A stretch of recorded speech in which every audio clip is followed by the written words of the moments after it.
No one gives a tinker's fucking curse about Miss Vaughn's satisfaction. My name is Matthew Kroll. And the tea is going out, but the interruption remains. My name is Shahir Dowd. And this is the only podcast about movies, specifically the film Phantom Thread. The true story of Jar Jar Binks Taylor? Yeah. I thought it was the Phantom Thread for the longest time. Yeah, so did I. It's not. It's not? There's no the. There's no the. Just I thought it was in the border thing on the title screen, but it's There not. might not be a the, but there is someone else in the room with us. Yes. Which we're being very rude about. Not yet. So listen, dear listeners, we have a wonderful guest with us, cartoonist, fashion designer, and person we know with the most training in sewing. It is my distinct privilege to introduce the wonderful, the intelligent, the beautiful Miss Jamie Walsh. Hi. How are you? I'm good. I'm there's a microphone in front of me. It's very exciting. I know. Yes. It's like it's People suddenly. don't usually trust me with these. Well, welcome. Well, you have a telephone, right? Like you have a cell phone, so Yeah. that's like a The microphone. government Yeah, is when listening. allowed. Yeah. The government is listening constantly. Great, So you've great. been really just doing this. This Yeah, is old if you have hat. anything you want to say to them, now Guys, is the time. I'm sorry about the taxes. Oh well. That might not have been the thing you want to say. They already heard it. So everybody, I am very excited to discuss this film with the both of you. Oh, me too. However, we have a lot of things we want to get through. We want to do both. We want to talk about some other things and then get right into the Phantom Thread.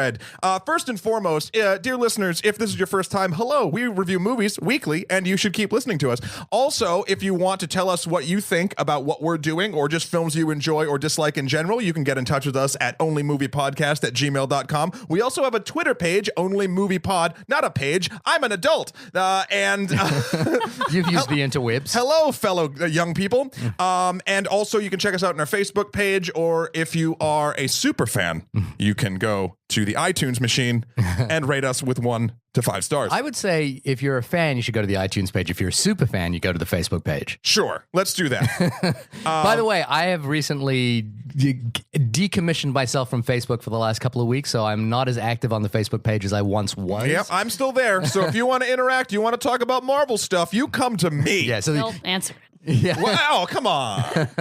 So there might be a distinct change, and I believe there was a message on Facebook this week. Could you enlighten us on what that was? Of course. We had Tom via Facebook. Thank you so much for writing in. He wrote in about our Star Wars review, of course, because listen, I'm psyched. We can never let this go. Jamie, you like talking about Star Wars. I do like talking about Star Wars. Yeah, sorry, I Shahir. can talk about Star Wars for a long time. And this will be the last time Jamie agrees with me on this entire podcast. That's maybe true.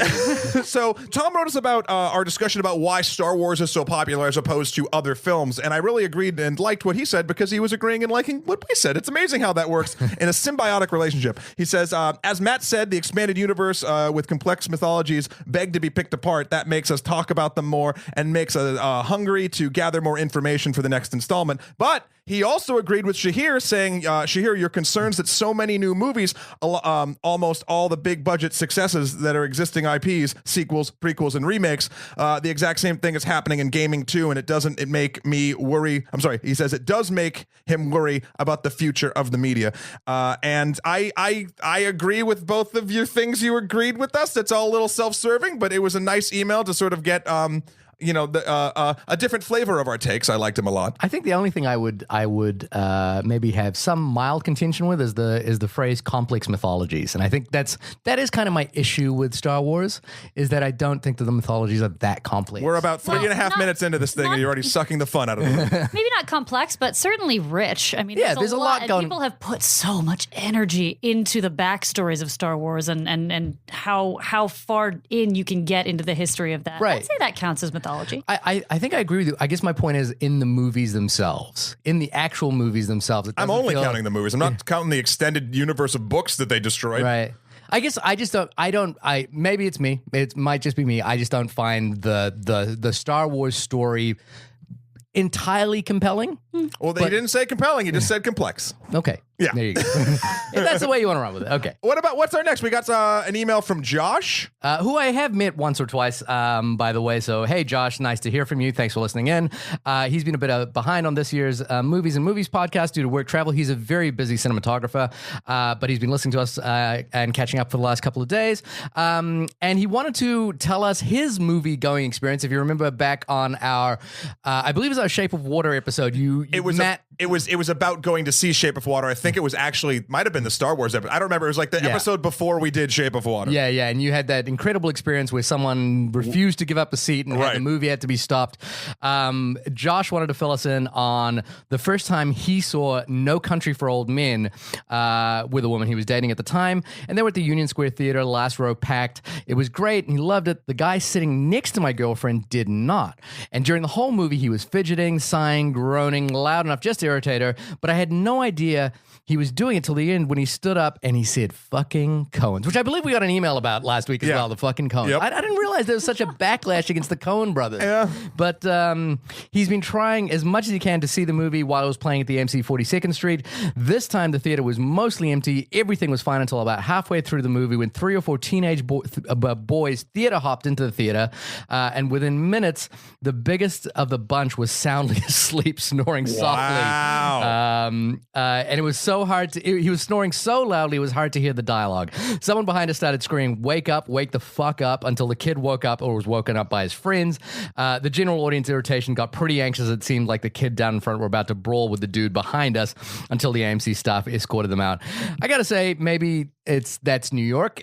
I don't know. I don't know. I don't think anyone's particularly. I mean, to be honest, I even when I was home in New Hampshire, there was crazy rude, not to that level, but like ruder people than I remember in the movie theater. And honestly, I think it's become. I think it's due to the fact that we have.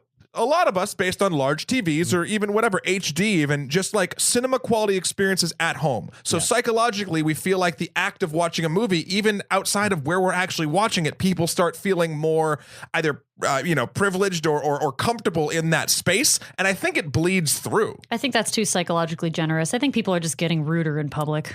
Well, the other thing is that we are now, we basically have a personal computer on us at all times and access to communicate with anyone we want to at all times. And so the thing that I notice is people are really willing to just open up their phones in the middle of a movie, start texting. Like the second the movie gets a little boring for them. That's okay.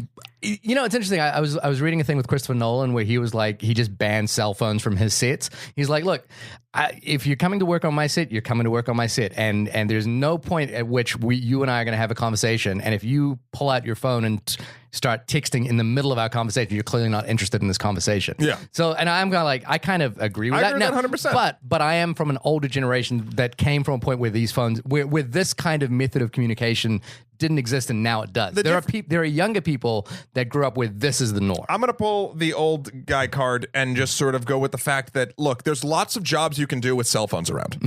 There's a lot of downtime places, and I think that's, appropriate. But like, I think leave the cell phone in your trailer or whatever the fact. But if you are on set acting or working or doing whatever it is you do on a set, your cell phone should be away. I mean, that is an impossible thing. Like, you and I have both been on set. It is impossible to, like, tell your grip and the entire grip crew to like put their cell phones away during takes when they have like 4 hours of downtime. And and downtime I feel like is fine, but when everyone's together and moving, like there's no time to take the selfie, there's no time to do the whatever. And that's something that I can't stand either. Yeah, as someone who works in an office and not on a film set of any kind, the same rules can apply. Put your phone away at your desk and like see that you will be 8 times more productive. I guarantee it. Yeah. But you don't need to check Instagram. We digress. We might be the old people in the room. But you don't need to. Yeah. I just wanted to also, so thank you, Josh, for that email filling us in. If you have other emails about your theater going experiences in New York, as crazy as they might be, please write us in at onlymoviepodcast@gmail.com. We forgot an important thing from Josh said. He also said, Shahir, your Automatica video is sick. Great work. I was just going to skip over But I didn't want to because it's a sick video, bruh. Thank you very much. I say sick all the time. Sick, bruh. If you don't want to write us in an email, you could tweet us as the following people did. Jacob, who we might be hearing more from later, wanted to tell Matt, Harry Potter is infinitely better than Star Wars, and I will fly to New York City and physically fight you to defend its honor. Hashtag don't bad talk Harry Potter. I don't think I bad talked Harry Potter. I said it was a cultural black point in my, like a black hole. Hole in your... Yeah, that I just don't... A blind spot. A blind spot that I didn't know. And it doesn't grab me. And look, if you wanna take any whatever gadgets or doodads or magical doohickeys that Harry Potter has in their universe and put it up against a fucking Infinity Gauntlet, bring it on, Jacob. Well, I think he was saying Star Wars, not the Avengers. Oh. Yeah, I can't. I don't know if I can fight back against that. I don't want to use a lightsaber. So you know why I got confused? He used the word infinitely, but it's capitalized, so I instantly thought Infinity War. That goes to show how easily your brain switches back to the Avengers in the MCU, doesn't it? Yeah. I also got personal feedback from someone this week who told us who told me in person that we talk too much about the MCU. So that's too bad. Person that Shahir talked to who shall remain nameless. At Jamesa says also hashtag Phantom Thread was everything it needed to be. Daniel Day-Lewis was just beyond everything that was needed. PTA Anderson did that. I think she was just responding to a tweet that I had written about my feelings about Phantom Thread, which we'll get to in a minute. Of course. But I wanted to get to her next tweet to us, which I think will be an interesting point we can talk about. Sure. So 3 billboards, just a nomination, huh? So what had happened? You're talking Golden Globes. We are talking the Golden Globes, and I think our point was that we felt that 3 Billboards Outside Ebbing, Missouri would be a film that would get nominated for a ton of stuff and not win anything. Unfortunately, maybe unfortunately, I don't know. It turned out that was not the case. 3 Billboards Outside Ebbing, Missouri won Best Drama. Frances McDormand won Best Actress, and Sam Rockwell won Best Supporting Actor. So. And right now, 3 Billboards is kind of I don't know if it's the Oscar frontrunner. Who knows what the metric is to measure that? Who knows? But it's gathering a lot of steam. And there's a lot. And again, when that happens, a lot of think pieces come out and people are comparing it to maybe a film that I know you didn't like that much, which was La La Land. You know, basically the Oscar movie that may not necessarily be the Oscar movie. What's that term? Do you think 3 Billboards is Oscar bait? I don't. I really don't. No. I don't think that's the term. I know. I just wanted you to say it. Right. There you go. I think the phrase. I think this is an interesting thing because when we saw 3 Billboards was not I mean, it was like, oh, this will be up for awards at some point, which is why we said what we said. But I think now after the Golden Globes, it's clearly a front runner, and I think that can for certain films that can actually diminish its impact because now people will go into it thinking of it as an awards winner, and I think that movie loses a lot of power when you put that expectation on it. Sure, no, I agree with that. And it's the hype train, baby. It's hype. It's a different kind of hype, but hype ruins shit. No, well, I think in this case, what it is 3 Billboards. I think if we go back to our review and please go check out that review because I think there are some interesting points. It was a good episode. Is that we, Jamie? Have you seen 3 Billboards? By the way, I have not. Okay. I have a screener at home, and I can't check it out. I think the point that we made there is that it does some things really well and it does a lot of things really terribly. And the problem is when you go into that film thinking it's an award winner and that it is a film of certain merit, then those terrible things are going to be amplified and made all the more worse because there are a lot of, I think the word we used repeatedly was tone deaf elements in there. But on the other side, Lady Bird did win Best Comedy, and that's a film that I think gets elevated by the hype in a weird way. Who knows how these things work, but I do think that like the ferns that get placed upon a movie by winning awards changes our perception of the movie, and there's something to be said about that. Agreed. Lady Bird earned something, and I think 3 Billboards diminishes something. The only thing I wanted to mention there is best foreign film went to a film called In the Fade by Fatah Akin, who's a filmmaker I've seen a couple of films of. I've never really been a huge fan. I've liked his films, Even Heaven and Head On, but that's made me want to go see that. So Diane Kruger, who we've seen in, I believe, Inglourious Basterds was the last thing we saw her, apparently gives like a phenomenal performance in that film. Nice. So that'll be worth checking out. But a film that was notably absent in the Golden Globes was Phantom Thread. That is true. Not the Phantom Thread. Just Phantom Thread. And did I just say Phantom Fred? Phantom Fred. Phantom Fred was not at the Golden Globes, and I am outraged. Knock your socks off comedy of 2018. Phantom Fred. Wow. So Jamie. Hey. Hi. Hey. Wait, I'm just going to step out of the room while you guys do this. Sure. Yeah, okay. No, I really wanted to have you on the show because you work in fashion. She's in fashion. It sounds glamorous. It's not. Well, I think this movie, and the point of this movie obviously isn't that to put a glamorous thing in fashion. I think it shows a lot of even though it's 1950s, it shows a lot of the non-glamorous side along with the glamorous side of fashion. Well, I'm going to totally disagree with that. Okay. I mean, so Off the bat. okay, if you want an unglamorous and kind of realistic look at like something about the fashion industry, Sure. I don't know if you guys don't cover TV series, but if anybody has seen The Marvelous Mrs. Maisel. Yes, I have. I've been watching it. So good. We have too. Yeah. It has there's a great scene where Joel, the husband character, goes to see his father at his father's business, and he walks into this in the enormous back, garment factory, and it trails. I'm sorry, I'm messing up my words. It trails all the way like through this entire enormous room where there's huge tables and all kinds of people cutting things and doing all this stuff, and there's fabric and garbage everywhere, and it's just a ton of like ridiculous things happening. Those rooms exist. Right. I've been sent as an intern to many of them, and they're pretty intense, and they are full of like chemical smell from dyes, and there's a lot of construction stuff that is not glamorous, particularly in modern day construction. But this movie was so I get what you're glamorous. saying. It's not the construction was just like it was like craft porn. It was beautiful. So Jamie, tell us, happy. I mean, just fill us in a little bit. Like, what is not just what you do, but in terms of like, like I have a passionate love of cinema. That's kind of my thing. Can you tell us your relationship to fashion, like in Sure. terms of clothing, in terms of garmentry, in terms of making clothes? Sure. Well, so I started as a costume designer in musical theater. I majored in that, and then I did, summer stock and smaller things, and was also like a waitress, and eventually decided I wanted to have more of a backboned out career where I could have health insurance. So I went to school at Parsons for fashion design, and that's how I ended up in New York. Fashion is cool because it's there's a constant debate over whether or not it's art. I believe it is, but it's more just the ability to physically express creativity and personality every day. Right. You wear your identity on your body, and fashion is that. Right. Clothing is different. The clothing industry is different than fashion. Right. And we all work in the clothing industry, but fashion is the art form.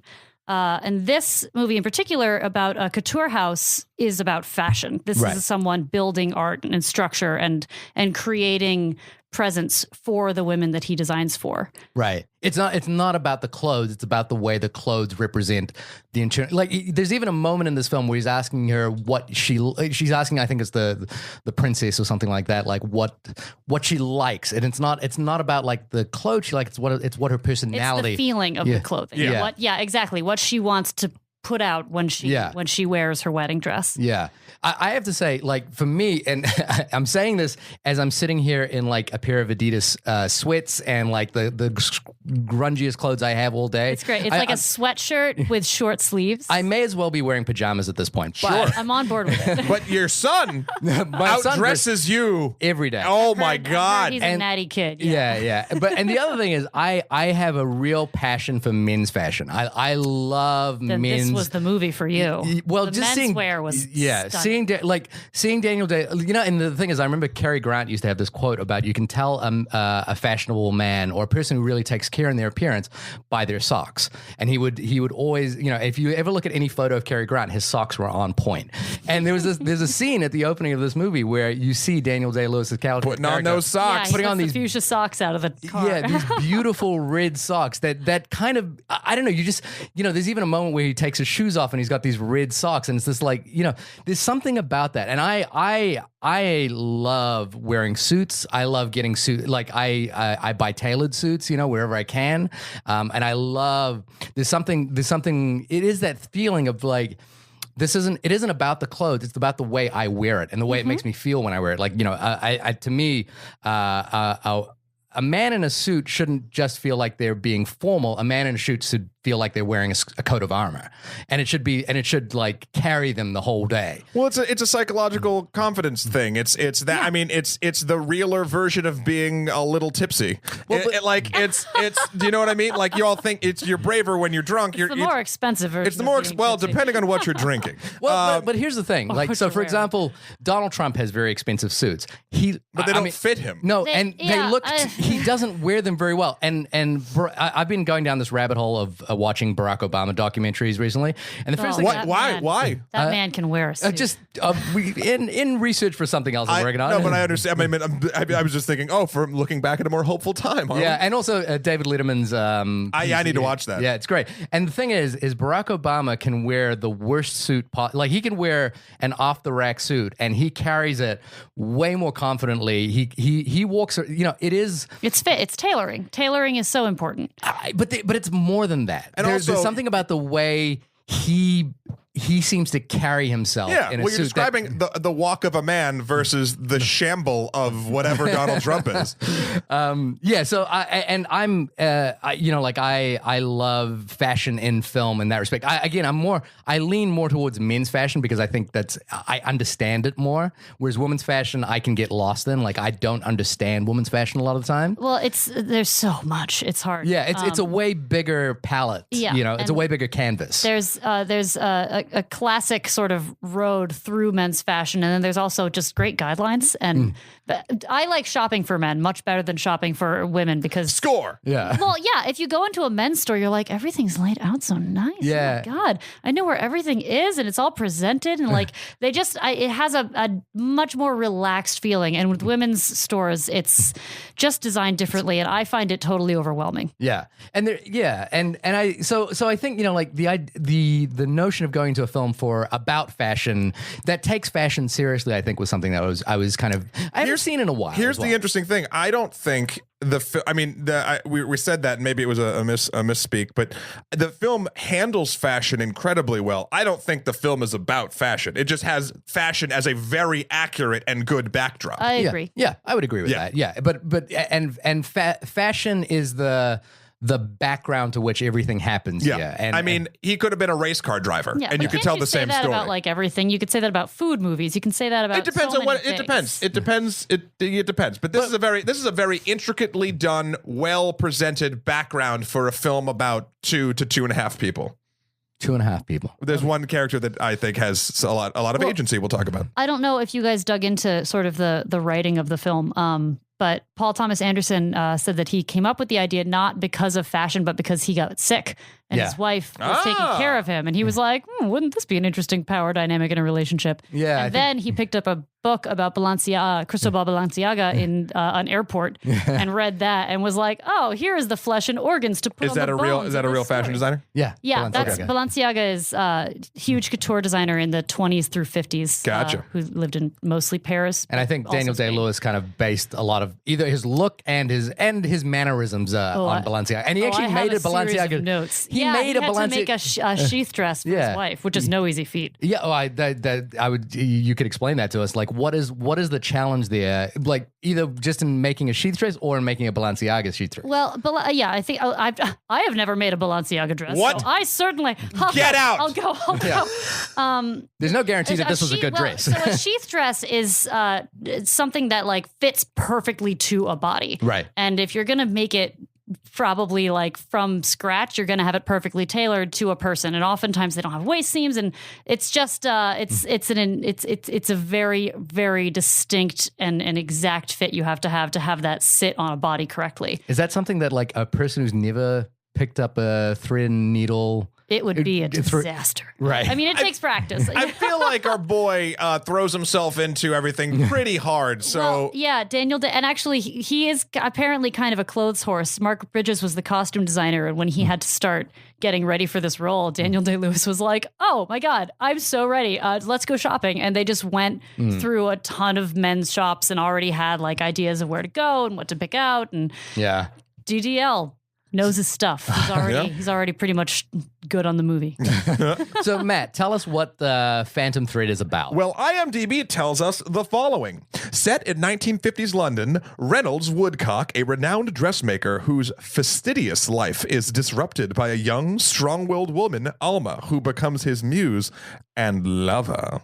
Wow. Now, first of all, This is the most poetic IMDb one-sentence description of a film I've heard in a very long time, particularly the word fastidious, which I just love. I just think that's one of my favorite words ever. Very attentive and concerned about the accuracy and detail of something is fastidious. And I dig the hell out of it. I read that and I was like, ooh. I'm like, okay. So you're on board with the synopsis. I'm on board. Well, I'm on board with that. I don't know. I mean, that doesn't tell you much about the film. That sets up the first 20 minutes, which is fine. Yeah. It's fine. Do we want to talk about sort of our first impressions? Well, I want to. Okay, before we do that, I kind of want to. Our first impressions. I just want to. I want to set it up from the outset. Paul Thomas Anderson to me is kind of a god among filmmakers. So I'm gonna try and divorce myself from my fanboyishness from him. But like when a Paul Thomas Anderson film comes out, I must go see it. I must pay to see it. I must see it in the best possible screening. My favorite experience since moving to New York was they had a screening of There Will Be Blood in a Harlem theater with a live orchestration. Oh, that's cool. Johnny Greenwood was there, and this was my favorite moment. Was that as I was walking in, people filling out the theater. I looked to the back row, and there was a gentleman standing there, and I kind of looked at him, and then just instinctively, out of like, some sort of thing in my brain ticked off, and I just pointed at him, and he looked at me and he nodded, and it was Paul Thomas Anderson, and nobody recognized him. I'm obsessed with this guy because I think he's an incredible filmmaker. I sat down with Nick Parker, actually, who was with me, and friend of the show, Nick Parker, bit on the Warcraft review. If you want to jump back to that, yeah, and I was sitting there with Nick Parker, and I was like, Paul Thomas Anderson is back there. Nobody knows that he's back there. I must go and talk to him. And I was like, I think this is going to go horribly, but I have to go say something to him because, he's one of the reasons I want to be a filmmaker. By all accounts, it was a very short conversation. He was there by himself. Did you give him your headshot? He was like, can I have some of your popcorn? Yeah, no, I didn't have popcorn at the time. Was he like, wait, the only podcast about movies? I should have mentioned it, shouldn't I? I should have mentioned it at the time. Yeah. But he was very nice. He's very, very lovely. Again, the only P.T. Anderson film I haven't seen is he made a documentary recently called Janan about Johnny Greenwood going to India to record a new album. I saw something about that. Yeah, it's available on iTunes right now. You can buy it. It's like less than an hour. That's the only thing of his I haven't seen, and everything else of his I've seen probably at least 4 times. Yeah. Jamie, what about you? Relationship with said director?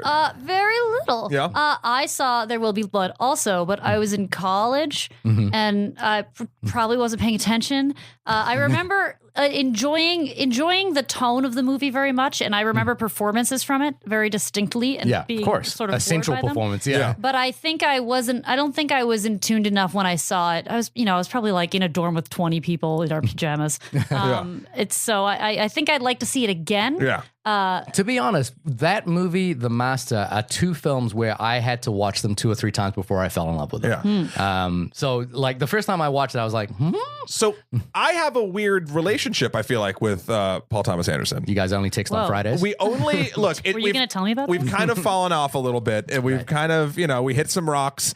No, so whenever I hear that a film of his is coming out, I'm like pumped, I'm psyched. And then in retrospect, I was looking back when I was like, oh, I'm going to talk about all the movies of his I like. So like on the podcast, like woo. And I went through and I was like, actually, I'm not like a huge fan of a ton of his movies, right? And not in a bad way. This is the thing. He's never made a film where I've been like, ugh. But right. like, I like to be like grabbed on or moved by, like, so I just sort of went down the list. I'm like, I didn't see Inherent Vice, though I wanted to. The Master is probably my favorite film of his. That's an odd one. I really liked The Master. There Will Be Blood. Listen, this is the weirdest thing. I saw it once. I can remember some specific scenes, but it didn't like pull me at all for whatever reason. Punch Drunk Love, good movie. Again, good. Magnolia. I never saw Magnolia. Oh wow. Where the hell was I? Cigarettes and Coffee I really liked back in the day. Yeah. So like, so that's not like in my internal. Have you seen Boogie Nights? In what? Have you seen Boogie Nights? Yes. Okay. Oh yeah, that's good too. So like, it's just like it's almost like I'm not saying this. I'm not saying this in terms of quality, because the person I'm going to use, I think, is a far worse director than Paul Thomas Anderson. Is it Paul W.S. Anderson? No, that'd be hilarious. That would be great. No, I was gonna say J.J. Abrams to me. Okay. But not, and again, I can see the structure and the skill of directing. Anderson's got him beat 100%. But my engagement with said films, it seems to be on the same level as the two. Does that make sense? I think Anderson does better work, but for whatever reason, whether it be subject matter or what we're dealing with, I'm kind of even keel on them. I think it's a paraphrase what you're saying. You recognize him as an important filmmaker, Yes. a filmmaker of note, Yes. but not someone you particularly gravitate towards. Yeah, gravitate the style or whatever. But it's funny because what's up? I wonder if it is story. Because I found Maybe.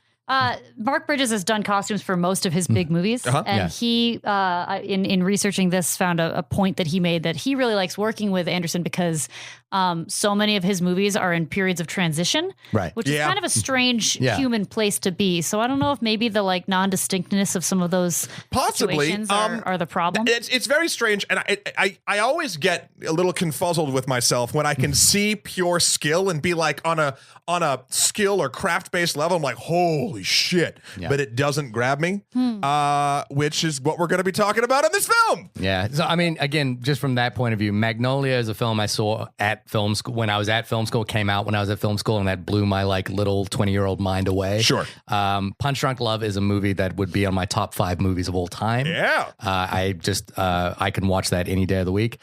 There Will Be Blood is a movie that I've just fallen in love with, you know, and I will watch that movie at least twice a year. Nice. And It's your Terminator 2. it might be my Terminator too. Oh, that's yeah, lovely. Yeah.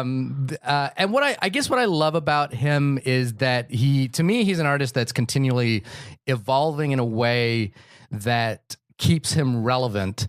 In sort of the way I would describe him is he is to cinema to me like someone along the lines, not necessarily in terms of pop relevance like Madonna or U2 or or Michael Jackson. I was going to say Tom Cruise as well, but one of those artists that seems to be changing and reshaping who they are, which means that they continue to remain important because it's about, what are they doing next? And I feel like You're right. Tom Cruise has been Tom Cruise throughout. The other ones have done exactly what you're describing. Well, I think for Tom Cruise to be, I do love Tom Cruise, and I think for Tom Cruise to stay relevant, he has to keep switching it up, and he does that. Magnolia is a really good point. I don't think Tom Cruise switches it up. We are not sick of Tom Cruise. That's the thing. See Tom Everyone Cruise, else, we're you like, can sold. see. You can see like points in their career that they've literally like switched. Madonna's and even Michael Jackson sort of switched around a bunch. Tom Cruise has been playing. Sparkly, he plays 100%. different roles. His films are different, but it's still Tom Cruise in those roles. I will give you 3 films that just say to me Tom Cruise is a person who is evolving as an artist. They are Interview with the Vampire, Born on the 4th of July, and Magnolia. And those are really different films, really interesting performances from that actor. Eyes Wide Shut as well. Have you ever seen I hate to go off on this tangent, but have you ever seen a Tom Cruise movie where you just get lost and don't realize it's Tom Cruise?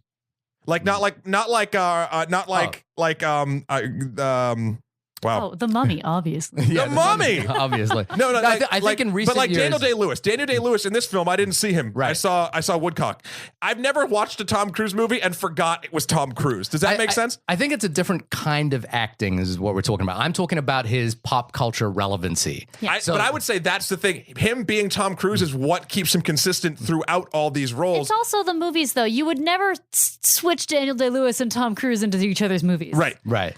Anyway, sorry. We're getting sidetracked. I'm sorry.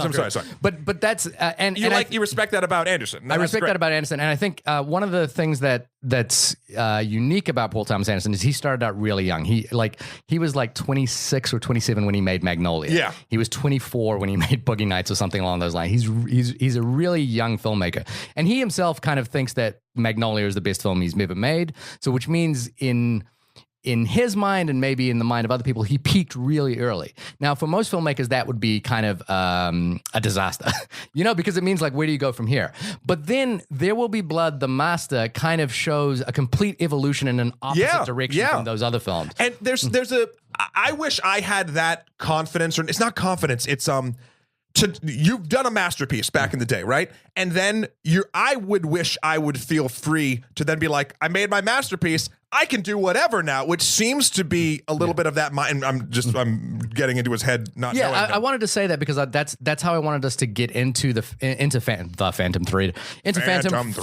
The Phantom Thread is what I'm going to call it. The Phantom Thread is going to call it from now. Is because I feel like Kevin James stars in the Phantom Thread. Daniel Day-Lewis plays a ghost trapped in the attic of Kevin James. The Phantom Thread now on CBS 10 p.m. Eastern. Yep. But I think the thing that's interesting with There Will Be Blood, The Master, Inherent Vice is a film I don't love, by the way. We'll kind of gloss over that one a little bit. Glossy. But it feels like he's now making films because he wants to. It's not like I don't, He's proven himself, and now he can just make the stuff he wants to make. It feels like there's an effortlessness and an ease to which he's making films, but they are unusual films. They are not. Sure. They're not like. I don't feel like he's making films for the popcorn going masses or for to please his fan base or anything like that. Does he normally write all of his films? Yeah, he's a writer and director. So I kind of wanted to just use that as a lead-in to Phantom Thread, and maybe I will come back to my opinion because I've been talking a lot. But let's let Jamie. I want to hear your first thoughts about Phantom Thread. When you with no real spoilers in this section, but just sort of like what are the, like, if you took away bullet points from it, like opinions and things. I loved it. Very Cool. much. It's stayed with me as I have aged past it during the week. It was. You've really aged this week. You look great for the whole week. Matured like a fine wine. I've had a lot of work done since Tuesday. Oh, good. Yeah. Oh boy, this is hard. I think it was unique to me. It was a film that I had never. Obviously, it was a film that I had never seen before, but it didn't feel like anything else that I had seen. Sure.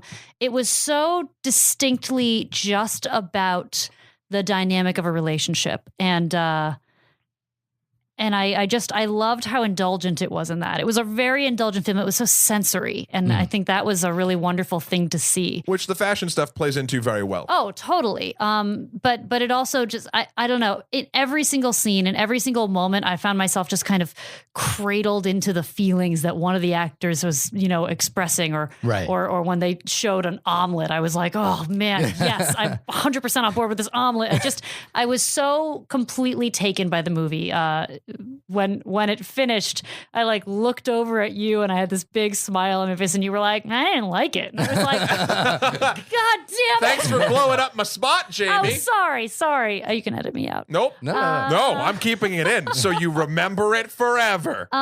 Yeah, I liked everything about it. I had one or two little things, but I certainly don't think that the movie did anything really wrong. Sure. From a relationship point of view, what do you think was unique and interesting about it? Well, we hear about the movie. I don't think I'm spoiling anything here. The movie is very much not about a power struggle, but a power dynamic in a relationship.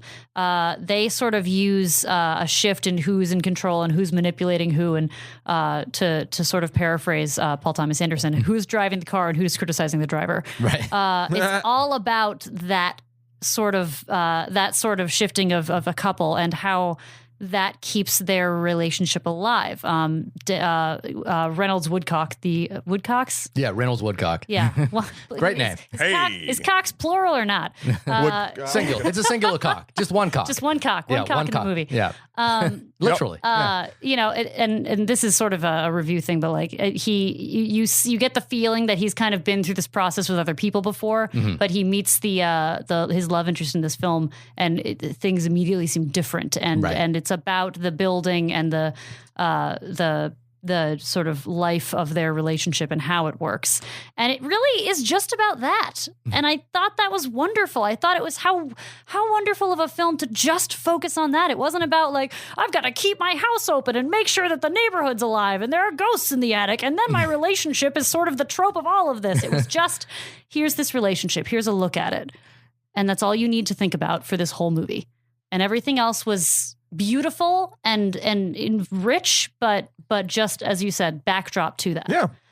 Shahir, or you want to? Well, I think you should go because Jamie kind of mentioned me your up. opinion. I'm sorry. No. So I too have grown with this film over the week, and if you remember when we were in the theater, Jamie, I was looking at the screen for a while, and I was debating in my head before I said I didn't like it. Like it wasn't like I don't like this. I was like he's not like that. I'm not a cartoon character.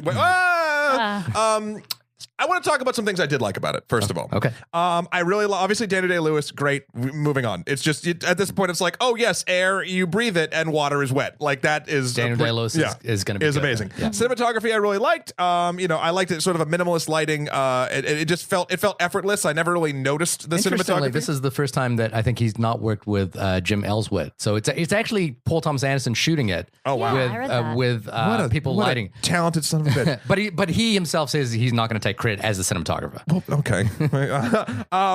Here's what this is the biggest prop I want to give this movie. And I want this to be a testament to the skill behind it. Okay. The movie is structured around things that, most would be considered topically or even whatever as sort of highly pretentious. Like, right? But it never, ever felt pretentious to me. This is a film. Hold on, I'll break it down. Okay. This is a film that's about 1950s London, a reclusive / eccentric fashion designer in love with a common girl, and they're super rich, and it's that to me just drips with sort of like just a sort of a pretentiousness that should be there if you just read that list of things down to me. It did not feel that way at all. It felt real and in the moment, and like it was structured in such an honest way that most things I've seen with these similar topics just don't do. And I really I take my hat off to the entire team, because that's something that I'm like, how the fuck did you do this?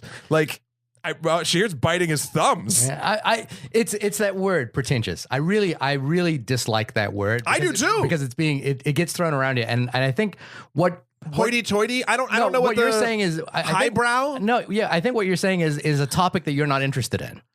No, I'm thinking right? if you look at if I'm not talking about topics I'm interested in or not. No, because you just said based on what the topic was. You Sure. didn't say that you felt that was a pretentious topic. But I mean, fashion designer can be a film, right? Sure, but I think if you told me in your mind or in my mind, and this could all be biased. It's 100% fine if it is in my brain. If someone broke down those things to me, I'd be like, this is going to be a pretty it really likes itself. It really it thinks it's the smartest film in the room in a weird way. Where a film necessarily I don't know why, but other films wouldn't have done that. But this movie, I want to say, took all of my bias that I have going into topics like that and blew me away and was like, nope, we're just going to be a fucking solidly constructed, really good acted film. And I was like, oh, and it was nice. Acted. It broke. Let's put it this way, Shahir, because I feel like maybe my initial thing was a little bit combative. It broke stereotypes for me in my own mind about what films about these topics can be. Okay. I'm not saying the stereotypes are correct. It's my preconceived notions going into a thing. Right. So I really respect the skill at which it punched me in the face. Maybe another way to frame it would be is if you're not interested in a film about fashion, this movie, if you're not interested in a film about 1950s fashion and a house, a couture house, sure, this is not a film that makes that feel aloof. I think it may be another way to frame that. Sure. Because again, it's just that word pretentious really grinds me, because I hear it a lot, and I think it's when people just don't like something. I don't know if that's true, because I like pretentious things. I thought about, you said that early on after you'd seen the movie, that this compliment to the film, and I agree with it. And I think I felt like, they didn't do anything in the movie that seemed almost like, I don't know if anachronistic is the right word here, but sort of like a wink to the audience of wouldn't it be cool if there was just a plate of macaroons on the table too? There was nothing trendy now in the movie. Right. So I think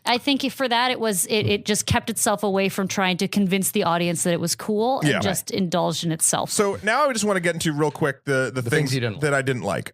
Namely, and this is a weird sentence for the bit of praise that I've given the film so far, I did not like either of the main characters. I think they are acted incredibly well. I don't think they're the idea behind them is to like them or pick a side, but I have a hard time engaging. And I'm talking about Reynolds and Alma. I have a hard time engaging with the film where I'm like, these are both terrible people in their own way. Right. And I I have a hard time sort of latching on. In fact, the only real character that I latched onto is Cyril, Woodcock's sister and business partner in the couture house. Cyril, and we'll get into her a little more later. She had the most agency, in my opinion, and I loved the way that she was played and how the story let her do the things that she did, and she just felt like I was just super interested in her because I liked her. And that's a thing I look for when this is the thing, even like villains in films or people that you know are horrible people, I still enjoy when there's motive sort of to their horribleness, I feel. And this, well, it gave a couple reasons here and there for Woodcock, not really Alma. They were just bad people to each other and a little bit to other people.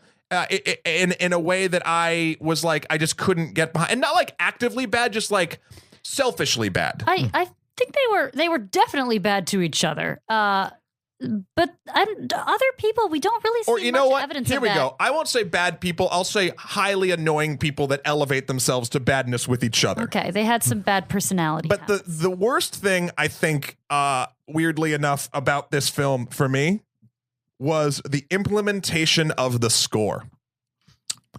The Johnny Greenwood score, yeah. Now the score itself is fine. It didn't move me. It didn't. The context of what I was listening to was fine. It's through like 70% of the movie, though. Right. It's in it a lot, and I don't know if it was my theater or what the deal was, but it was loud. It was real loud. And I felt like the film was carrying, like, I was never knocked out of this movie until the score swelled at a spot, and then I started thinking, oh, I'm watching a movie. Oh, it's this. Oh, I don't like it. Like, it was the itch I couldn't scratch. Right. And it really poisoned a lot of the film for me, I think. And again, I don't want to criticize the score itself. I'm not a musician. It was beautiful music, I think, used too much and mixed loudly. Right. And that's a weird thing to criticize, but it's one of those things. Music, for me in a film, like, it is a make or breaker, and I hadn't seen something in a long time that gave me this effect of just really like shoving me out of the film every time it got loud, which was a decent amount of time, and then I'd have to sort of fight my way back. Right. Yeah, that was my stuff. And again, it's one of those things where, from a film craft point overall, I'm like, ooh, this is some good shit.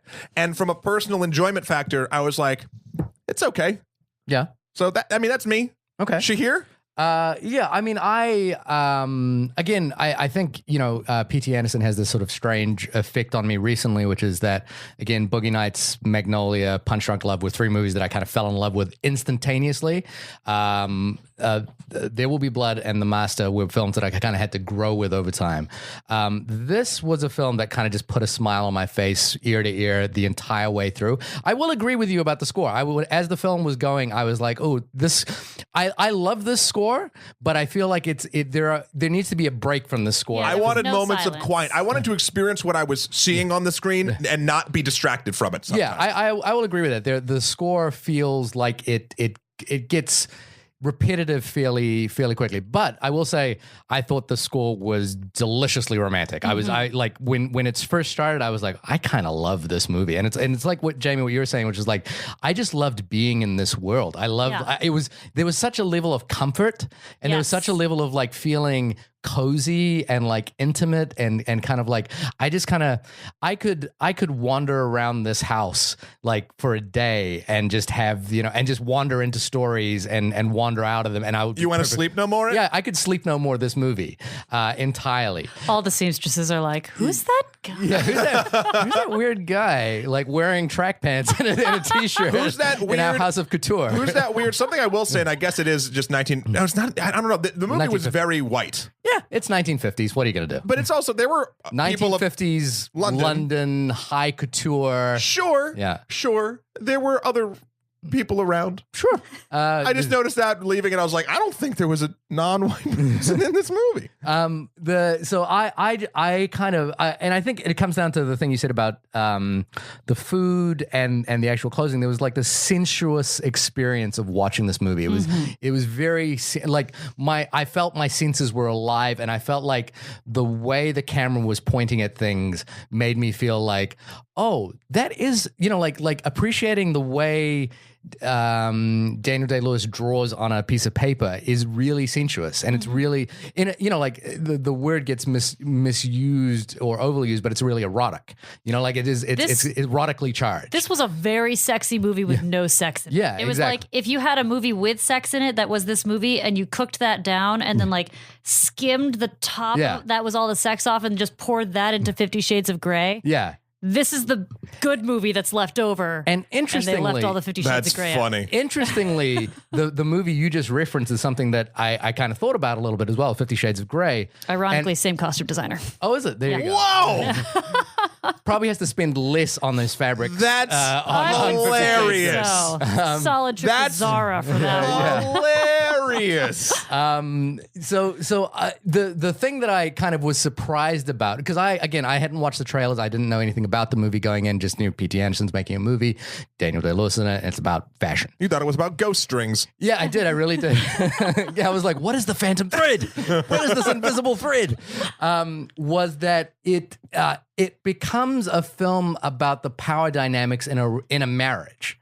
And it's something that I really related to, and it's something that I really thought was done elegantly and well and truthfully. And I think there's something to there's a kind of unabashed throwback quality to this because it is like, again, if you think about the Me Too movement, if you think about modern feminism, you guys just came back from the Women's March today. That is true. This is not a film that permeates in the world of modernity. It's not a film that feels like if you want to have those kinds of conversations, this is not a film that will hold that up very well. Yet, No, it's not trying to communicate any of those things. No. yet, on the other side of it, it feels completely honest, and it feels completely authentic, and it feels and the dynamics in the power relationship feel 100% real to me.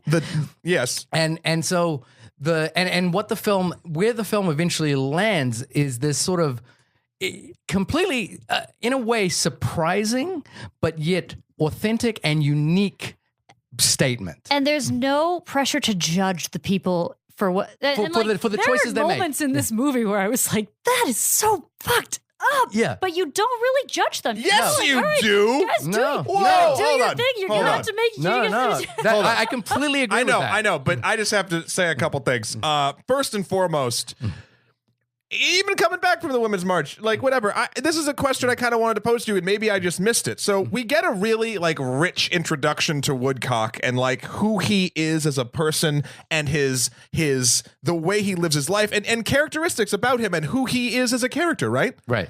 Tell me one thing about Alma and her life that has nothing to do with Woodcock. Let me kind of bring the question back to you. Is there anything you need to know about Alma that helps you with the story as it's told? If from a dealing with it, like relationship wise, Yeah. No. But here's the deal: you have a huge bit on the dude, and the girl is just a thing. As a structure point, not the.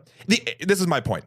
The ends are great. I'm not sure if the means justify them accordingly. You could have painted a very interesting Alma and maybe given hints to her character a little bit and make the whole experience more richer, but it wasn't. She was a waitress that he gets infatuated with, and then the movie moves forward and it's all about them, which is fine. But I wanted even keel, because the way the story presents her at first, before the dynamic really gets going, is kind of disposable, especially because it sets up in the beginning. I guess we're getting into minimal spoilers now. Woodcock gets rid of his last muse very like, bleh. Yeah, he's treating people disposably. And because, and that's sort of just how I think we kind of, at the beginning of the film, think she is just going to be one of those disposable characters. So to me, the other thing is as well, the thing that I think works here is that and the thing that makes it amazing for me, the thing that a put a real big smile on my face, and also I thought was kind of a profound ending, was that this power dynamic in this film is between two people of completely different power levels. Like, he is, on a completely different playing field from her. He is the person. Sure. Like, people come up to him and say, "I want to die in your dresses." Yeah. And she is a waitress. And the thing was, there's one scene in this film, And that- okay, sorry. which I just thought was devastatingly romantic, and I was just it was the moment where I kind of went, I'm in love with this character at this point. Which character? With Alma. Okay. And it's a weird moment because it's a moment of devotion that I think I hadn't quite cottoned onto at this point. Like, I wasn't sure if she was there just because it's, Reynolds Woodcock, who's this famous man, and I'm just kind of going to attach myself to his world. And I'm just a kind of a tourist in this sort of grand world. And I was once a waitress and now I live in this amazing house and I do this thing now. But it's this moment where they, and this is getting into spoilers, but Spoilers from here on out. He has to make a dress for a very wealthy woman. I forget her name, Barbosa or something like that. Sure, a woman who was- Barbosa. Captain It was Barbosa. Captain Barbosa. Played by that's what Jeffrey it- Rush. Yeah, there you And go. the apples. and she is a very wealthy woman who Cyril says pays for this house. Is really a substantial benefactor to this. And they go to the wedding, which is something he doesn't want to do. And Alma leans over to him and says, "She doesn't deserve this. She does not deserve this dress." And then they go back and get the dress, and it's this moment where they have so to many mixed feelings. yeah, where they because the thing there is like his. The woman passes out drunk or something in the film. But the bride. The bride is passed out drunk. It's her fourth marriage. It's something that he doesn't really want to design. He knows that she doesn't really have taste. But Alma basically says she doesn't deserve to be in a Woodcock dress. And then they take the dress back and that's when Reynolds kind of like, he falls in love with her at that moment because she shows a devotion to and a realization to his art. And it kind of, to me as well, I was like, this is why people love his clothes. Sure. And I just found that moment devastating. But you could also romantic. take that as... Yeah, I think it's interesting that that you've said what you've said, and now you're citing that scene as something you loved, because that to me is such an interesting scene because it's also the only time where you're like, God, you guys are kind of dicks. Yeah. Like this woman, They're dicks for each other. There's intense pity played to the character for whom the dress is made in this movie. She clearly is distressed. She thinks she's ugly. She has a drinking problem. She's Fourth her life marriage. is kind of, her life is not where she wants it, and she passes out drunk. And they're furious that she would do that in this dress because it's high society London, et cetera, et cetera. And that to me is where... And they pull the dress off Yeah. while she's passed out. And that And whole- it's tough. and that whole interaction to me is where, and again, it might be the wrong word, but I can't think of another word. There's a pretension there, not in the film, in the characters. Does it make sense? Where it's like they're so up each other's asses at this point, and you do that when you're in love. That makes total sense. But it doesn't make me like them at all. It makes me dislike Woodcock because he's an arrogant fuck that's taking this person's money. Living in the house that they're paying for and being such a fucking snob when dealing with the one special day in their life. And then it's Alma who's buying into this wholeheartedly, coming as an outsider to this entire thing, and due to her devotion to him, again, lovely from a relationship standpoint, but like, I would want to punch both of them in the throat. Like that's just not, those are two people that this is where it doesn't get me. It's things like that. I don't give a shit about your relationship, even no matter how interesting it is, if you're dicks. Like that's a me thing. And that's not a slight to So I'm the guessing film you're not a big itself. fan of like Natural Born Killers or True Romance or anything like movie where like two terrible people are in love. Kind of no.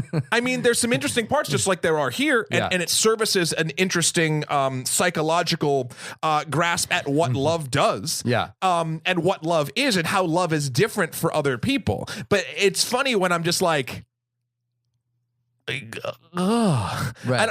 And that sadly, Cyril for fucking president 2020. Like I love Cyril. Cyril's great. in We this can movie. talk about Cyril forever if we want to. I think She had the most defining character arc. She had the most agency. You knew exactly where she stood without saying a fucking word, and she was just this powerhouse. Like, and it's we. I don't. She was so good. I think there's an interesting thing with her character where she is. So the other thing is. I guess we should talk about this because I think this is an interesting point of engagement with the film, in terms of how you personally react to this. But I wonder about the role of the term genius as anointed to someone that this film kind of takes a point on, which is to say, this character is anointed as a genius. Yes. He is, again, we see character, we see people come up to him and say, "I want to be buried in one of your dresses," Which is insane. And he is amongst the best of the best in terms of couture. He dresses royalty. He dresses princes and princesses. A duke or two. Yeah, and what happens is the people around him, Cyril and Alma, kind of both are the supporters, enablers, and recipients of his abuse because of his perceived genius. Yes, and it gets into this interesting thing, which I think. You kind of mentioned this thing, unlikable character, and I have a real pushback against that because I don't think characters. It's the wrong term. No, well, I just don't think characters have to be likable. I agree. I'm misspeaking a bit. Yeah. It's not unlikable. There's tons of unlikable characters that I love. Yeah. It's here's the thing. It's annoying characters. And I think their characteristics are of bad people, and they're annoying me. Right. Okay. That's what it is. They're not. Again, it's that I've loved movies with fucking terrible people. That I loved the character, and this was just like, yeah. You were so. But to me, the dynamic at play here is how much should we let Woodcock get away with? How much woodcock could a woodcock cock if a woodcock could cut wood? Very, very, wow. Excellent. Because the first thing that happens after this relationship is formed is we start to see the depth of Reynolds' dismissiveness of the people around him. Sure. In contrast to his art. So, for him, his art is everything. And he has a habit, he has a process, he works a certain way, and dick move, Reynolds. But nothing steps in that. He also uses that as like sort of a protective shell. He's someone who's built up this, and Alma calls him out on this sort of wall of strictness and compulsive attitudes and arrogance because to protect himself, because he's pinned under the heel of loss and vulnerability. I guess from the death of his mother. Very well developed character. Yes, and he needs people. He needs inspiration, and he needs people that can be there for him and build him up. But eventually they kind of submit to his sort of strong will, and then he gets bored with them because they can't keep the relationship going. And then the Alma has this irreverence for his neuroses, and that. And I think that's what's fascinating about where this film actually ends up going, because Alma finds a way to not only to bring him down, but also to like earn his praise. Like in a way, she earns his submission. Like he basically gives in to her. Sure. By the end of the film. So let's can I just set this up so it makes sense? We're almost an hour in, and I want to get to the meat and potatoes of like the we're just at the asparagus. Yeah, the asparagus. The twist, I guess, if you want to call it that. So throughout this film, it's a back and forth, this power dynamic that we've discussed, and then after Woodcock being an incredible dick to her after a meal she wanted to cook just for the two of them, she says this scene is improvised. Is it really? Yeah. That was great. It was great. It was great as if you like see a couple imploding at a table, if you like that sort of thing. Apparently everyone but you does. Yeah. And So rather than he's like tells her to leave or whatever, and then rather than that, she just takes his shit for a little while and then decides to poison him. Now, at that point in the film, I wasn't sure if she was actually trying to kill him or not. I don't think she was. No, but I think he gets it wants us to think that she. Sure, that's the film's pointing in that direction. She there's a whole setup with poisonous mushrooms. She makes him a thing. He gets very ill, and she puts herself in a position. Very political, to be the only caretaker of him, kind of usurping Cyril as the predominant person. Actually, the doctor calls her Mrs. Woodcocks before they're married, and that gets her off. Yeah. So then, as he gets better, he has this moment because he hasn't been weak in so long. And I listen. I will be the first to say, Jamie can 100% attest to this for the time you've seen me sick. Men in particular, it seems. Oh, you're baby. When you get sick because we're normally so strong. Yeah. But like, I don't know if it's the illusion of that in the beginning or whatever, but I turn into a whiny little child at that point. And Woodcock does the same thing. He leans on Alma, and then there's this power dynamic, and he gets, I think, it's sort of a release for him, and it sort of is this other dynamic. He asks to marry them, they get married, and then they start falling out of love because who on paper they don't work, which is fine. And then as it's sort of downward spiraling again, like New Year's happens, they don't want to go to the same things, blah blah blah blah blah, multiple things happen. She decides to poison him again, and there's this scene which we'll talk about. It's such a good scene. Yeah. Well, here's the deal.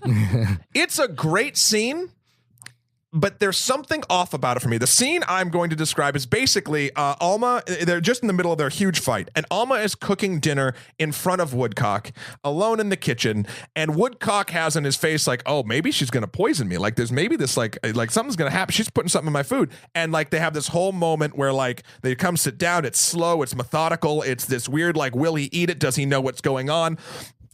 And then she drops the bomb. She says something like, I want you flat on your back and helpless and blah, blah, blah. And it's a beautiful line. And then he eats the omelet she's prepared. Again, the omelet aforementioned Jamie talked about before. You're speeding this scene up a little too much. Well, and let me just finish it, and you can go into the nitty gritty of it. And then he eats it. And you notice after a line he says, kiss me, my girl, before I get sick, he realizes that she is poisoning him. And in fact, he wants to be able to feel as vulnerable as he was before because it helped him overall. And he's not able to do that unless he's in an ill state, it seems, which from a psychological perspective is pretty fucked up. But that is their dynamic, and it makes a very interesting case study for the type of relationships and the type of, I'll say, love. It's all on different spectrums. Now, I think when I walked out of the film, I was like, "This is wrong of me," but I was like, "That twist is bullshit." Why? And it was wrong of me. Why? I know. Explain yourself. Well, okay. I thought the twist was bullshit because it just felt like in the moment before reflection, and I'm saying this to hopefully dissuade people from thinking that moment is bullshit. Okay. If they're on my side of this fence. And I don't think a ton of people are, but I'll just finish this up. Because it feels like the kind of thing that would just be put in for shock value. It initially, that's what it felt like to me. But then as I sort of went over the film in my head, and despite the fact I didn't particularly, I found the characters annoying, it's such an interesting completionist view of love as opposed to, like, how do I put it? Love is supposed to be a big old happy thing that you fall into. Mm-hmm. At least that's what mainstream lamestream media would tell us. But love isn't that. Love is in my opinion a sake of completionism. That's not even a word, but like it's when two people have different holes in them, let's just say, and not like that, Shahir. Didn't say anything. Didn't say anything. But sometimes also. But sometimes also, and it could. Maybe it's the same holes. Who knows? But no. It goes back to a phrase I always go to with relationships. And Jamie, I think I've said this to you before. It's like, it's okay to have baggage. We all have it. The important thing is finding someone's baggage who matches. Like matching luggage. You want Samsonite, and they want them to have Samsonite. And the kits should not be the exact one. Should have the big one, the hard shell, then the soft carrot. My point is, everyone has broken pieces to them. And the way a successful, I'll say, or the way true love really hits is when you complete the other, you fill in the other person's gaps the same way that they fill in yours. And these people are not psychologically healthy, in my opinion, but these characters, but they most certainly, by the end of the film, due to that specific scene, they complete each other. They are filling the cracks of the other person, and that, I think, is beautiful. Yeah, and there's a suggestion that as they progress in the relationship, they kind of live this fulfilled life because of how they handle that. Because how honest they are, yeah. They have a baby, that she becomes more prominent in the fashion house, that Cyril is still in the picture and kind of still has her piece in that, which is an anxiety throughout the film, is whether or not Cyril's going to get pushed out. Yeah. I never thought you'd get pushed down. No, well, they set that up. There's the power play dynamic. Yeah, exactly. And then she shuts him down so fast. We no, it's not her that she's. It's not him that she's worried about. It's Alma. Yeah, and we both really liked Cyril in the film, but we also I said Cyril. But we I love Cyril. Everyone loves Cyril. Please edit everything I say. Nope.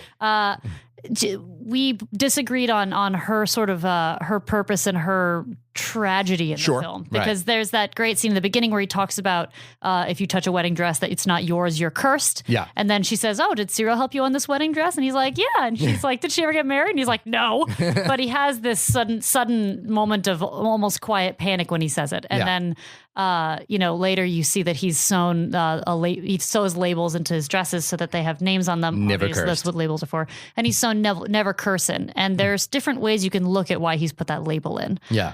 And I like the idea that maybe it's for Cyril. Yeah. Because she's. I used the word trapped. Yeah. Matt, you didn't seem to like that word. I don't think feel like she's trapped at all. I think she has Maybe resigned herself to her brother's life. Maybe life hasn't gone the way she thought it would, but the movie doesn't give me enough to really think she's unhappy in her place. So, and that I equate trapped to unhappy. So I'm gonna bring up a sort of a film reference to this because I think it's relevant. I thought this was a podcast about noodles. Yeah. Oh my God. Well, Jamie, you've just signed on for the only podcast about noodles. Yeah, the extended podcast universe. No, because P.T. Anderson has talked about the fact that he wanted to make a film. He wanted to make a Hitchcockian romance, and the film that he kind of referred to was Rebecca, which is the only film Hitchcock ever made that won Best Picture. Sure. Also referenced Gaslight. And he did reference Gaslight, which is not a Hitchcock film, but a great movie. But the reason I wanted to bring that up as well is because Alma is named Alma, which was Hitchcock's wife's name. And Hitchcock's wife was famously known to be the secret I guess the secret ingredient in Hitchcock's genius. Sure. And she was the woman, like she saved so many of Hitchcock's films. And Hitchcock was, by all accounts, a terrible human being. Yes. If you want to see any representations of this, there were 2 films made about Alfred Hitchcock in the last couple of years about the making of The Birds and I think the making of Psycho. And Hitchcock was an awful, awful human being that Alma stood by her entire life. And there was this interesting thing with Hitchcock. She theoretically put the mushrooms in his omelet. She not only that, when she passed away, that was kind of seen to be the point at which Hitchcock began to decline, because Hitchcock's, one of the things everyone presumed Hitchcock was this impenetrable genius that had his work habits and had a certain way of doing things, but it was in fact Alma that held him together. Sure. And I think. I would like to think the fact that Vicky Krieps' character is named Alma is a reference point to that. 100% it is. 100%. That's great. That's beautiful. And I think the reason why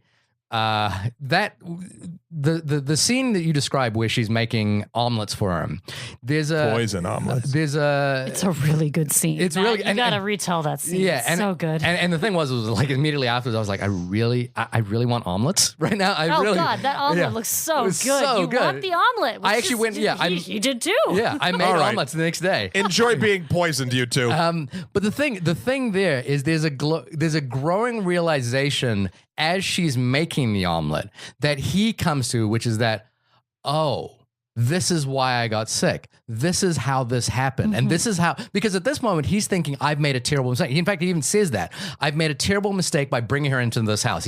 I think the most amazing line in is there's the stale smell of death in this house and I do not like the smell of it. Or something along those lines. They have that sitcom moment where he's bitching to Cyril about her and she walks in the back and it's like, oh my God, she's right behind us. Only very highbrow. It's a great Cyril scene too. Yeah, it's great. Cyril's just Cyril realized sort of Cyril like, you're impossible. You do this this to yourself. Yeah, she's like, my ears are hurting from hearing about this. She is no longer drinking the Kool-Aid. Exactly. And what he's also falling apart. You know, like he has that whole scene where he's like, what the fuck is chic?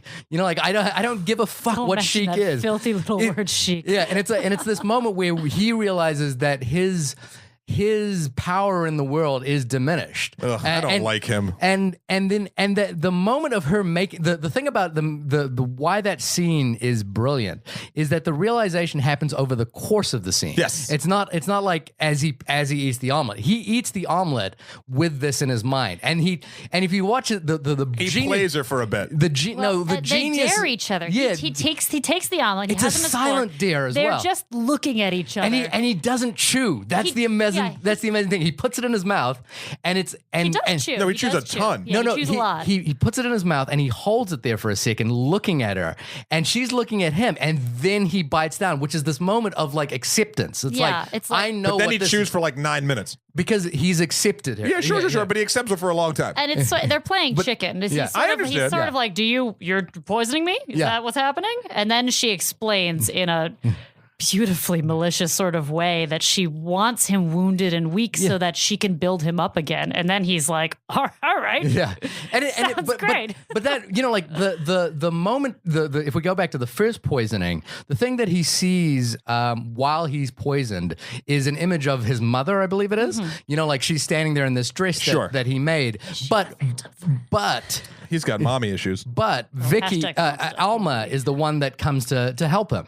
So it reconnects him with the thing that he loved the most as well. So it's an incredible scene. And this is the thing, like I fell in love with these. I mean, I fell in love with these characters before that scene, but that scene was such a perfect encapsulation of this unusual power play, and it was and it's something that I think is prevalent in There Will Be Blood and The Master, which is that both of those films are about the powered relationship between two uneven players. In There Will Be Blood, it's Daniel Plainview and Eli Sunday. Daniel Plainview is the uber capitalist, the multi-millionaire against Eli Sunday, who's the church owner. It's a completely uneven playing field. Sure. And in The Master, it's the same thing with Joaquin Phoenix and Philip Seymour Hoffman. I really like the master, though. And in this film is the same thing. It's a completely uneven payoff, but she wins. And the ambiguity of where Alma's from and what she's doing is part of this. They call it out. They don't he didn't just not write Alma because he was lazy. Like he in the asparagus scene, he points out, he says, well, why don't you just go fuck off back to wherever you came from? But that's perfect. That's kind of to my point is they don't give Alma any agency outside of this relationship where he was dripping with agency before the relationship. That's my only point. I just want it to be even. And It's I not feel part like of the dynamic of their relationship. And I also but don't it think is at the end. It absolutely is, and I get maybe wanting to sort of hide that in the beginning, but at the same time, it just feels. And this is just what I read into. Anderson's more interested in setting up Woodcock because he thinks that person is more interesting than Alma, and in the script, maybe that's true, but. I'm just saying, if I could, you always do these hypothetical things where you're like, if I could see this or if I was doing it, that's what I would have liked to see. And what would have maybe helped ground me in, wow, Alma's really annoying, but like I could see more why she's annoying. Because right now, all I get is petulant child. Alma? Alma. Petulant shot? Yeah. No, but- I think Alma's more interesting than Woodcock. We just have more information. She's actually the kind of the main character through this film. Yeah. It just starts with Woodcock. The thing is, what you're describing are scenes where we find out a little bit more about Alma. She has no agency outside this relationship. Well, No, but hang on. that's- Regardless of that's okay. agency. And regardless of agency, she is the one that takes control by the end of this film. She is in charge Control of doesn't mean she's a well-developed character. Well, okay, so the point I guess I wanted to make is what would be I can imagine maybe some of the scenes you're talking about where we find out about Alma's backstory. I could see them being in my mind, they add nothing to the film.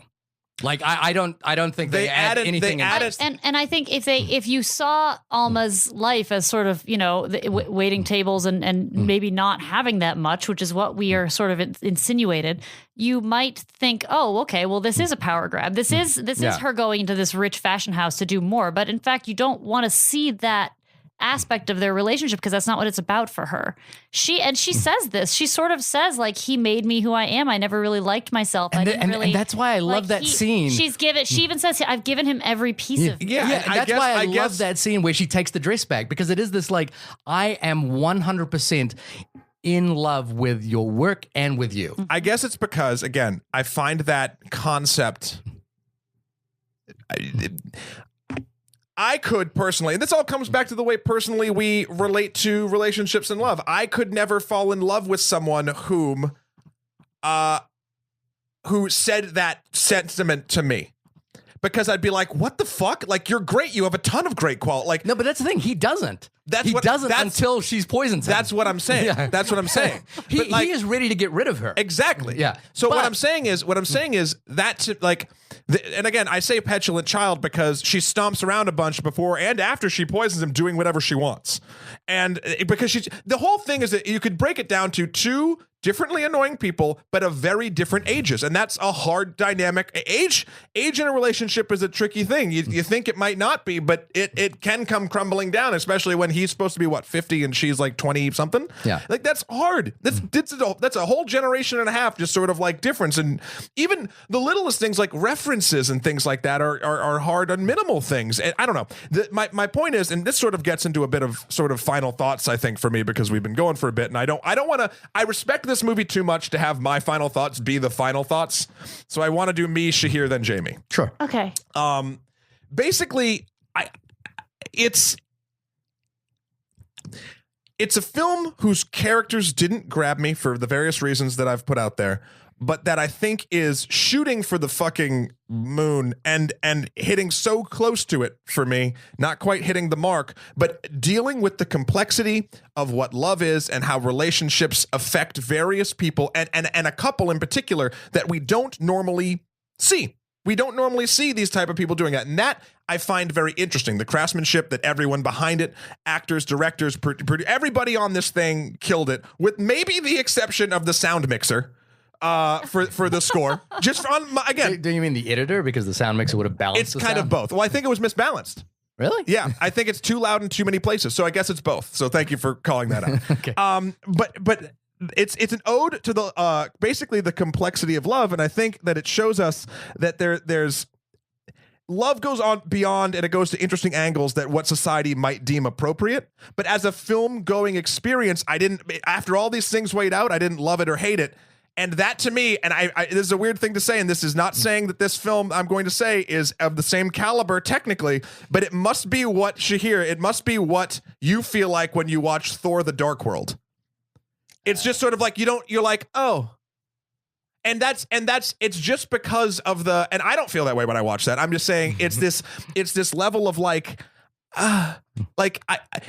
I see where things could have been changed for me to absolutely fall in love with this movie, but I don't think it would be what it is enough to do it. Are we allowed to argue during your closing thought? You can bring it up when after Shahir goes. And again, this is just me. I can't say I don't know. I wish it grabbed me, but it didn't. And that is a completely legitimate response to the movie. If it doesn't grab you, then we talked about The Shape of Water last week, where I was like, a couple of weeks ago, where I was like, I think this is a perfect film, but it does very little emotionally for me. Sure. And that's kind of I mean, honestly, that's a better analogy. Yeah, because Thor: The Dark World, I think, fails on much more profound levels than. And again, I don't want to equate it to quality. That's just sort of like it. I was trying to think of the most baseline MCU thing. I think Shape of Water is maybe a better example. Yeah, no, I mean, you can listen to last week's episode or 2 weeks ago, Shape of Water, and that's 100. That's my feeling. Yeah, and so I hope that's at least semi-relatable. I will. So if we're related on a personable level, I absolutely adored this film. I was in love with it.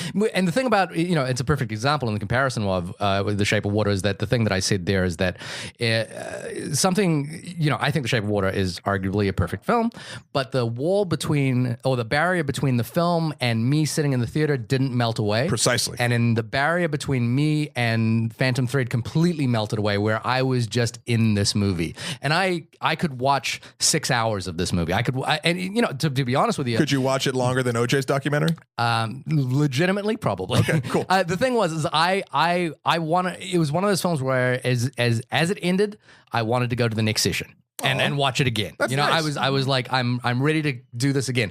The other thing is, I think, like I've been on this like lifelong quest this summer to try and find movies that I think my wife will like. I think she will love this movie. Good. And I think she'll love it because it deals because the world of fashion is so elegant, sensuous, erotic, and couple that with a power relationship story that I think a film like 50 Shades of Grey is trying to reach for. And actually, to be honest with you, I'm one of those people that doesn't hate 50 Shades of Grey. I don't think 50 Shades of Grey is trying to reach for what this film is reaching for. I don't agree. I really don't. I think they're trying to reach for the salaciousness of it, where this film is not about salation. This film is about... But, or another film, love. for example, that I was thinking of was Secretary. Have you guys seen Secretary with Maggie Gyllenhaal? No. Like there's this power dynamic Yes. that's at play that is imbalanced. And what this film is really getting at is the notion that imbalance, it's the thing you said, which is that love exists in many different forms. Yes. And it doesn't require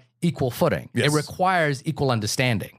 And this movie, again, the thing that first off, it's also devilishly funny. This movie is like ridiculously funny. Oh, yeah. I was laughing a lot during this movie. Not only was I laughing a lot, like there were moments, like this movie did things where like when he dipped asparagus in butter, my jaw dropped and I was like, oh no. It did things like that. It set up this world where he was such a power player that I was so invested in his response to things that she was doing.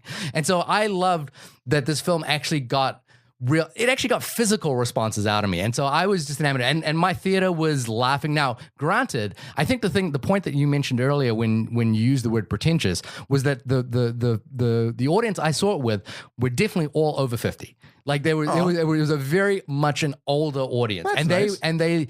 they were laughing, they were enjoying it, and I maybe I am just an old curmudgeon, but I was alongside with them. It's like a good episode of Frasier. So I love Frasier's great. So I absolutely loved this film. It will appear on my top 10 list, obviously, for the end of the year. I am enamored with it in every way. I adore this sort of continued evolution of Paul Thomas Anderson. But I think what I love about this is that this is a romantic film that only he could make, and it points to a kind of romanticism that is unique, that is heartfelt, that most romantic films kind of sell love and romance as a predetermined package project that you could buy off the shelf. And that's not what this film is selling. 100%. So I adored it. I have much more superlatives for this film that I could say, but I'll let you, Jamie, have the final word. Take us home. All right, this won't be as graceful as you two pros. Matt, I'm sad that you didn't like this film, and I worry that your personal objection to these characters blocks you from seeing the I don't want to use the word beauty, but I think that the earnestness of their power dynamic and how it builds a relationship and how you can just see what purely that is in the film.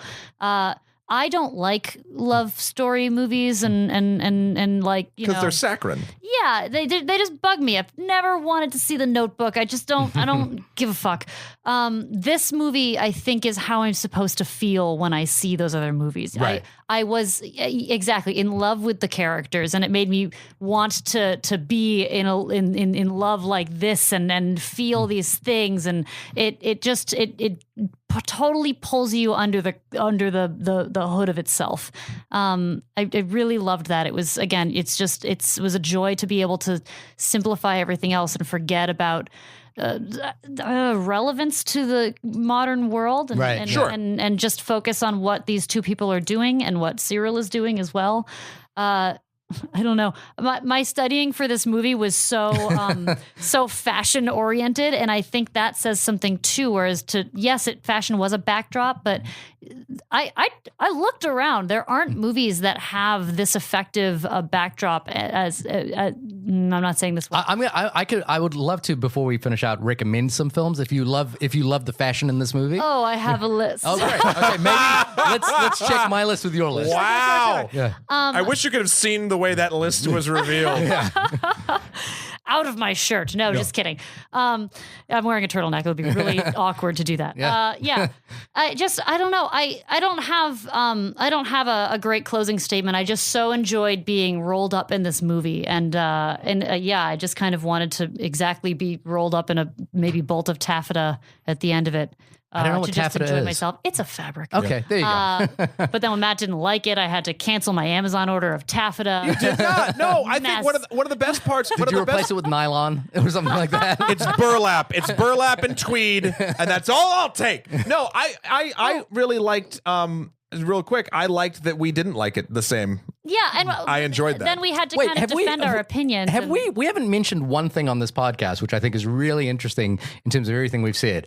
You two are dating. Sure. Yeah, well, we talked about that, how it was interesting that, like, I'm going to come on the podcast as the fashion person, but this is a movie about relationships. Sure. Yeah. And you guys are having this opposite relationship to this film, but that's kind of that's it makes sense and can. I'm going to poison him later. And yeah. we'll Do you guys want to get on the couch and I will just like psychoanalyze your relationship? No. Okay. I'll go to a professional. Not the dude that psychoanalyzes films with me every week. And I think that's very interesting. Something, again, I go back to, I don't want to get, I was trying not to get sappy about this, but the things I liked about this was going back to my original point of like, these are two people that while societal norms would say this is fucked up, they do complete each other. And I feel like I've noticed in our dynamic, Jamie, that when one of us is upset about a thing, the other one sort of does a different, like, we have both yet to be very upset at the same time, like if outside of each other. That's like true. if there's a situation that's upsetting me, you will sort of rise up and sort of be like, what can we do? And be very like when Zoe tried to jump out a window. 100%. So that's my cat. If you, for those of you who are listening for the first time, or when you were down about something or sad when about I got something. mad about littering at the Women's March. Sure, but he then, told me I didn't have ID and there was nothing I could do. Yeah, so,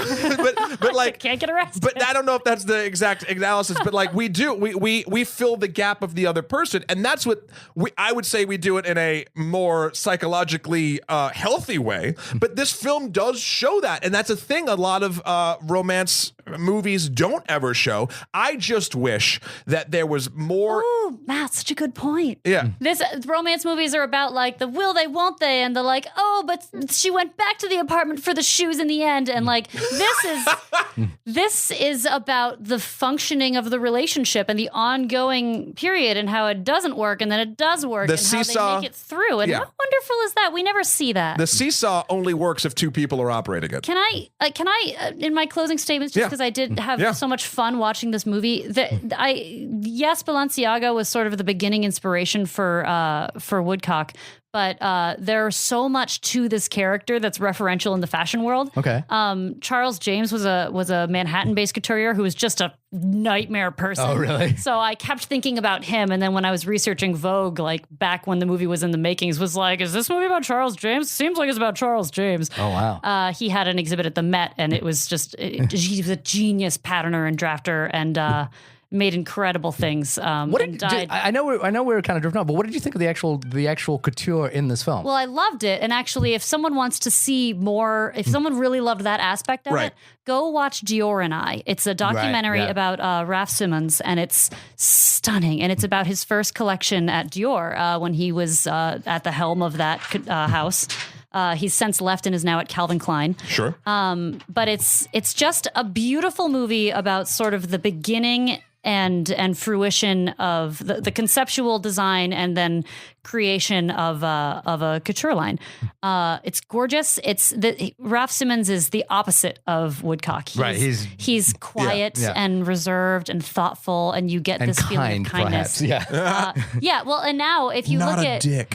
if you look at who's popular now in and I'm using a New York Times article for reference here. If you look at who's popular now in fashion, personalities has switched since we lost Alexander McQueen, who was difficult to suicide very tragically. John Galliano started saying some pretty messed up things when he was drunk one night and was violently removed from his fashion house.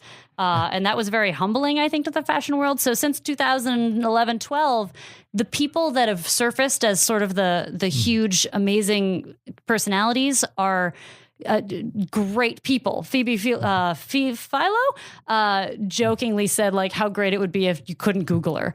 And Raph Simmons is really kind. Michael Kors is meant to be like the life of every party. Really, really? The exception is Karl Lagerfeld, who is totally again, beautifully crazy, dressed, extremely regimented. Has a set of maids just for his cat. Yeah, and he seems like he's from a previous generation. Yeah. Speaking of which, incredible. Listeners, I'm sorry, my cat will not shut up. She has very many points about this film. She does. You'll hear her in the background. Definitely does. I think what's exciting about what you've just described to me, and I think what the film opens up to me as well, is that this is a world where I've never been entirely enamored with couture, for example. I've just been I love structured men's fashion, but this has opened me up to like the world of couture and how it can actually operate and the personalities behind it and how the actual work is a reflection of the artist themselves as well. So I'm very excited by the things you're saying. It makes me want to read more. Oh, you do it. You won't. Great. Anything else, Jamie, to close us out? Have you got any other films that you want to mention? Well, so Coco Before Chanel was it was pretty. Audrey pretty Tautou was in that? Yeah, that's great. And there was another Coco Chanel movie right before that with Shirley MacLaine as the lead. I heard that was good. I didn't see it. Yeah. I was talking to a coworker of mine when I was talking about going onto this podcast with you, and we were saying there aren't really many fashion movies at all that use fashion the way this movie does. Even if it's a backdrop, it's a very but strong it's effective one. And it works. It works thematically with what they're doing, and not thematically with the style the film is created in. Yes. Could I give you some recommendations? I would love that. So the movie that I absolutely adore from a fashion point of view, but also from a design structure point of view, is The Cook, the Thief, His Wife, and a Lover, a Peter Greenaway film that Jean-Paul Gaultier designed the entire film for. And he designed the outfits to match the sets. So the designs actually don't make logical sense. Like, for example, a character will be wearing all red when the set is lit red. They'll walk into the bathroom and suddenly the bathroom will be white. Oh, cool. And they'll be wearing all white. Their costumes will have changed entirely. Oh, what? Can you repeat the name of that? The Cook, the Thief, His Wife, and a Lover. All right, cool. Peter Greenaway film, absolutely astounding film. We're gonna watch Fuck, it. marry, kill, eat. Well, you're in for a treat if that's. All right. The other one is Bram Stoker's Dracula, directed by Francis Ford Coppola. Yes, Iko Ishioka. She's a favorite of mine. If you Did you like see The Fall? I did. She designed that as well. If you liked Star Wars The Last Jedi, you need to watch Bram Stoker's Dracula to see inspiration for the costumes in that. Obviously, The Fifth Element people would have already seen. Sure. Who was the designer on that? It was Oh, God, I don't know. someone famous. Sure is. And 8.5 is, if you love men's fashion, Yes. Marcello Mastroianni in that film is incredible. So There's also there's a movie about Beau Brummel, who's sort of the creator of dandyism and thusly ultimately the modern suit. That was supposed to be pretty good. It's the actor who played Mark Anthony in Rome, and he was the villain in Resident Evil, and I'm not good at names. Oh, okay. No, I don't know that one. I heard that was good. I think it was an HBO movie. Okay. Yeah, I guess. Yeah. All right. Anyway, this has been a supersized episode of the only podcast about movies, specifically the review of The Phantom Thread. Jamie, Hey! thank you so much for bringing your knowledge and expertise and stellar analysis of this film to our shores. Oh, it was so much fun. Thanks for having me. You're well. If people want to find you, where could they do it on the World Wide Web? Well, you could check out, I guess, my Instagram, which is JimJam_Walsh. You can also check out my website. It's not very good. That's jlwalsh.com. And I don't like Twitter, so I don't use it. Whoa. Shahir, What do you think Reynolds Woodcock's Instagram would be like? it would be one photo a year, and it would be... I would hope it's just a picture of socks. Yeah, I would just hope like pair of every- socks. Socks every ascot, day. Every once in a while, a sticky bun. When Shahir, when you're not debating fictional characters' Twitter feeds or Instagrams, where can folks find you? You can find my fictional Instagram and Twitter feed on my website, www.shahirdowd.com, where I pretend to wear high fashion, but I'm actually just in slacks and pajamas most of the time. You need to dress like your kid, man. You know what I want to do? I want to direct in suits, which is something a few directors do, but it seems like it's really uncomfortable. It seems like it would be painful, uncomfortable, and sweaty. Although I like wearing a suit. I love wearing for suits. 10 hours a day. It's right. It's the theory of dressing while flying is a good one because then when you get to wherever you are, you don't feel like a pilot. Yeah. You don't feel like a You schlump. are like, all right, straighten out the jacket. Yeah. And Shahir, you just recently spoke at a panel. I did speak at a panel. I spoke at a panel for the Screen Actors Guild After Foundation, and we were talking basically about the process of shooting a film, where I should have talked about what you should wear, because the most important thing when you're shooting a film is wear comfortable shoes. Yeah. But you can find that talk. I'm on a panel with a bunch of great panelists at the SAG After Foundation's YouTube channel. And once we have a link of that, I'm sure we'll post it up amongst our Twitter and everything. Matt, how about yourself? Well, you can find me at Emperor MSK on Twitter. I do use the Twitter machine. Also, my Instagram, Skeletor, the number 4, PREZ, on there for some fun photos. And you can find all my life and works at MATTHEWKROL.com. For my professional stuff, you can also reach out to us at onlymoviepodcast@gmail.com. What did you think of Phantom Thread? Which side of these discussions would you fall on? We'd love to hear your thoughts. Also, you can tweet at us at onlymoviepod. Same deal. Let us know what's up. And please, send us some sweet, sweet internet stars and review us on iTunes. Give us what you think. I thought you were going to say send us some monies. Please Send do. us money. Yeah. No, don't send us money. One last thing I'd like to plug. I've been working with James Portnow of Extra Credits and the Extra Credits Twitch channel. You can search just Extra Credits on Twitch and search all their stuff on YouTube. Their gaming analysis and videos is amazing. We've been doing a couple things. James and I have been talking about some media from time to time. We just talked about, actually, the Shahir, you will be happy you weren't part of this discussion, the Overwatch animated shorts. We broke down the cultural relevance of it. But also, we do a thing called Friendship Watch, which are basically playing Overwatch with a nice group of people and trying to take the toxicity out of the community. And it's very lovely. If you want some highbrow gaming content, please check out Extra Credits on Twitch.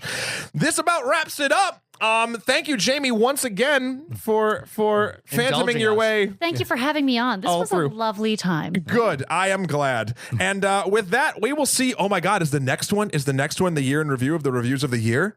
Guys, it's almost February. It's almost February. Just get that out. Hey, Listen, you're on one podcast and you're telling us our schedule? I'm very arrogant because I'm a designer. Like my papers. All the papers were thrown. All right, well, we'll see if that's true what I said, and we will see you next week. Bye-bye. Bye. Bye.